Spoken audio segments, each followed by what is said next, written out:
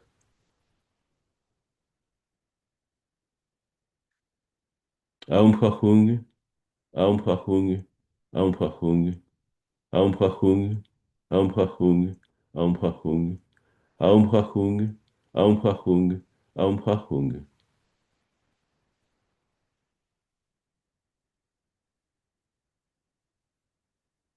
Retour et intégration de tous les espaces. Laissons la lumière se condenser doucement à nouveau dans notre cœur. Elle reste là, calme et vivante. Sentons-en le souffle, le corps, la terre sous nous, qui nous soutient et qui nous protège. Murmurons intérieurement que la sagesse et sa chaleur éclairent tous les êtres, que la lumière du cœur dissipe toutes les ombres et que la joie du feu intérieur soit partagée sans fin entre tous les êtres.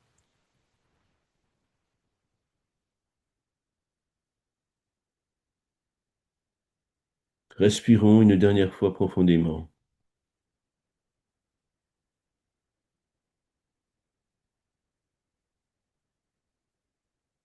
Puis ouvrons lentement les yeux, en gardant la douceur du cœur lumineux, comme une présence silencieuse, toujours là, immuable, pour l'éternité. Aum Prachung, Aum Prachung, Aum Prachung, Aum Prachung, Aum Prachung, Aum Prachung, Aum Prachung, Aum Prachung, Aum Prachung. Notre corps, notre parole et notre esprit sont maintenant des vases sacrés.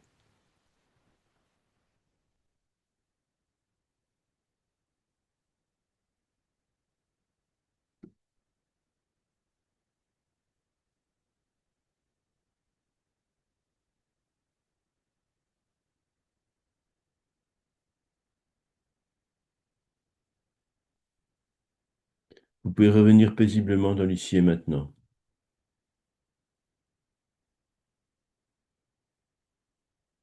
Des questions? Vous pouvez remettre au micro si vous le souhaitez.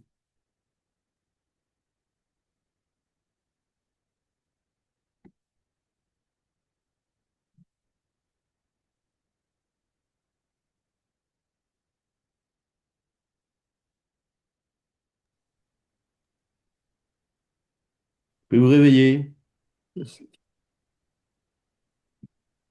Tout va bien?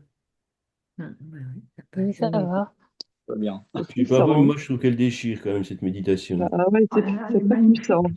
C'est Ah oui, waouh. elle est merveilleuse. Oui, oui. Ouais, très puissant. Magnifique. Vraiment. Ah oui, C'est une magnifique et technique puissante. de... C'est dommage qu'elle ne soit pas enseignée plus souvent, Ah, parce que je vous dis, c'est vraiment quelque chose d'un très haut niveau spirituel, oui, et c'est tellement simple. oui, c'est magnifique. Vraiment. Alors, je vais vous envoyer cet après-midi le texte complet qui concerne la Kundalini. On n'a pas tout fait aujourd'hui pour question de temps. Je ne vais pas quand même vous tenir trop longtemps un dimanche matin.